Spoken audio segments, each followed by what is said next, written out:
नंद जानकार हैं, प्रजा तीर्थ के विषय में नंद को ज्ञान है। प्रजा तीर्थ उसको कहते हैं बच्चा जन्म ले ले और नाड़ा न कट पावे। ध्यान देना, नाड़ा न कट पावे और बच्चा जन्म ले ले तब तक सूतक नहीं मानी जाती, उसको प्रजा तीर्थ कहते हैं। उतने ही समय में कोई बुद्धिमान पुरुष है, खूब दान पुण्य करता है, वो दान पुण्य अक्षय कहलाता है। अक्षय, इसका कभी नाश नहीं होता है। बच्चा जन्म ले ले और अभी नाल छेदन हुआ नहीं है, नाड़ा कटा नहीं है, उसके बीच का जो समय है 2-5 मिनट का, उसी समय दान दे डालो, तुम्हारा परम कल्याण होगा। नंद बाबा दान दे रहे हैं। तुम गौदान देते हो, एक ही तो गौदान से समूचे ब्रह्मांड का दान हो जावे, ऐसी प्रक्रिया आपको हम बताते हैं। तुम्हारे घर में गाय है और तुमको गौदान करने की इच्छा है, किसी योग्य ब्राह्मण को बुलाओ और पहले तैयार करके रखो, जब गाय जनने लगे, उसका मुंह बाहर निकला हो बछड़े का, पूरी तरह से न जन पाई हो, ऐसी कंडीशन में जो गौ का दान करता है सारे विश्व के दान के बराबर हो जाता है, ब्रह्मांड के दान के बराबर। बड़ा विलक्षण प्रभाव महाराज। ये युक्तियां हैं शास्त्र में, हम इनको जानते हैं, वंचित रह जाते हैं लाभ से। प्रजातीर्थ वित्त राजा महाराज यहाँ पर नंद बाबा ने दान किया है। क्या दान किया? धेनूनां युते प्रादा विप्रेभ्यः सबलंकृते। सुखदेव कहते राजन सुनो सुनो, नंद बाबा ने 20 लाख लोग दान दिए। जीव गोस्वामी जी ने नियुक्त शब्द का अर्थ 20 लाख किया, श्रीधराचार्य जी ने 2 लाख दिया, नंद ने 20 लाख लोगों का दान दिया है। ऐसे नहीं सजा बजा करके सामने तिल का पहाड़ खड़ा करके और उसके अंदर रथ मदद करके योग्य विद्वान ब्राह्मण के लिए संकल्प पूर्वक दान दिया। दान देने से क्या हुआ? क्यों दिया नंद ने दान? बताया गया है, बोले दान देने से सुखदेव जी ने एकदम कथा का विषय ही बदल दिया। शिवदेव जी कहने लगे सुनो सुनो राजा, कालेन स्नान शौचाभ्याम संस्कारैस्तपसेज्यया शुद्ध्यन्ति दानैः संतुष्ट्या द्रव्याण्यात्मात्मविद्यया। कालेन बोले राजन, समय पाकर के जमीन की शुद्धि होती है, पानी की शुद्धि होती है। कुआं खोदो, जिस क्षण तुमने कुआं में पानी निकला है उसी क्षण पानी को पी नहीं सकते, उसको छोड़ दो, समय थोड़ा गुजरने दो, 1-2 दिन छोड़ दोगे पानी निर्मल हो जाएगा। समय से भूमि की और पानी की शुद्धि होती है, स्नान से शरीर की शुद्धि होती है। ध्यान देना, बड़े काम की बात है। और धोने से कपड़ों की शुद्धि होती है, बर्तनों को मांजने से बर्तनों की शुद्धि होती है, और बोले संस्कार से गर्भ की शुद्धि होती है।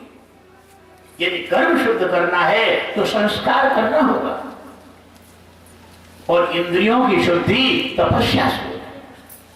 यदि कोई चाहे कि आंख गंदी है, उसको हम साबुन पानी से साफ करना चाहें, कान गंदा है साबुन पानी से साफ करना चाहें, नहीं होगा। गंदी आंख की शुद्धि तपस्या से। जिस आंख में देखने की गंदी आदत पड़ गई है वो तपस्या से शुद्ध होगी। जिस कान में मिथ्या और चुगली सुनने की आदत पड़ गई है वो तपस्या से कान शुद्ध होगा। जिस जीव में झूठ बोलने की आदत पड़ गई है वो जीव साफ करने से शुद्ध नहीं होगी, वो तपस्या से। कायेन्द्रिय शुद्धिक्षया तपसा, योग दर्शन। शरीर इंद्रियों की जो अशुद्धि है ये तपस्या से दूर होती है। बोले ब्राह्मणों की शुद्धि पूजन से होती है और धन की शुद्धि दान से होती है।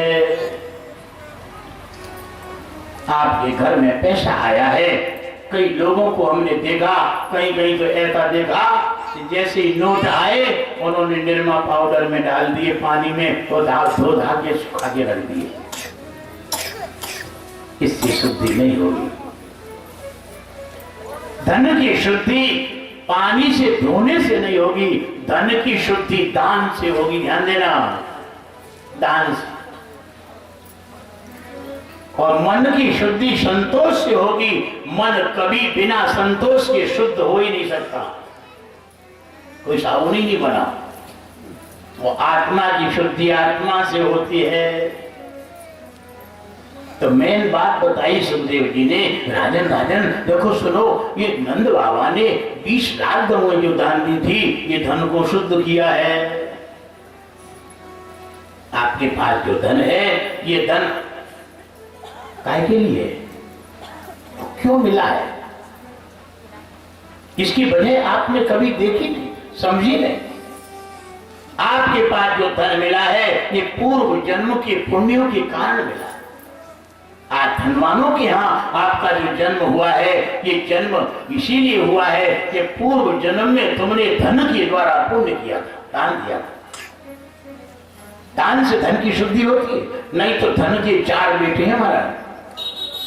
संपत्ति के सुत 4 हैं, धर्म अग्निन्द्र पुचोर और जेठे के आदर बिना 3 करें भड़भोर।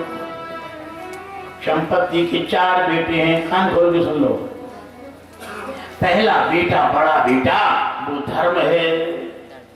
अगर धर्म में लग गई संपत्ति तो आगे के जो 3 बेटे बेपर खड़े के खड़े रह जाएंगे, तुम्हारी संपत्ति को टच नहीं कर पाएंगे, बाल बांका नहीं होगा।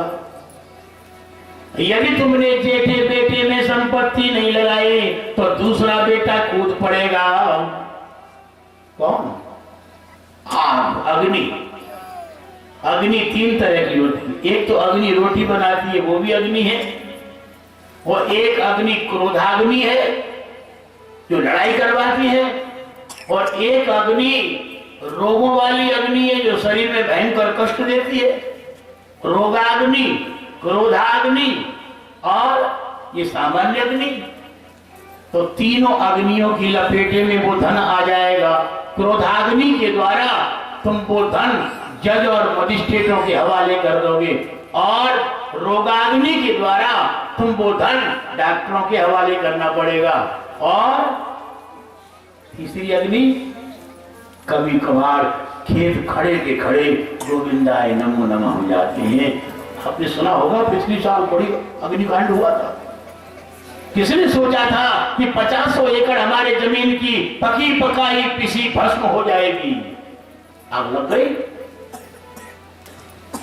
ये प्रत्यक्ष अग्नि भी तुम्हारी संपत्ति को जला डाले। क्रोधाग्नि तुमको लड़ाई झगड़ा कर दे। रोगाग्नि तुम्हारे शरीर में रोग पैदा करके डॉक्टरों के हवाले लाखों रुपए कर दे, नहीं रोक पाओगे। और तीसरा बेटा है, कौन सा? राजा। अगर तुम इनकम टैक्स के दायरे से ज्यादा निकल गए और तुम टैक्स चुरा रहे हो, कभी छापा पड़ गया, क्या होगा? अरे खूब न्यूज में देखते हो क्या होगा? सब जमाना जब बड़ी बड़ी सोने की ईंटें सब चली जाएंगी, करोड़ों रुपया। कहीं कहीं तो बाथरूम में लोग छुपा देते, बेडों के नीचे। अभी एक गाड़ी में 3.5 करोड़ रुपए किसी पुलिस के अधिकारी ने गिरफ्तार किया था। राजा के पास चली जाएगी।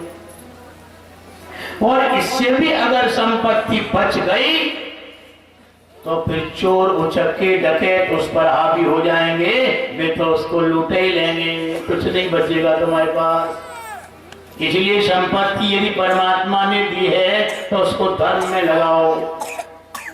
क्यों? बोले सुखस्य मूलम धर्म, अगर तुम सुख चाहते हो तो सुख की जड़ धर्म है।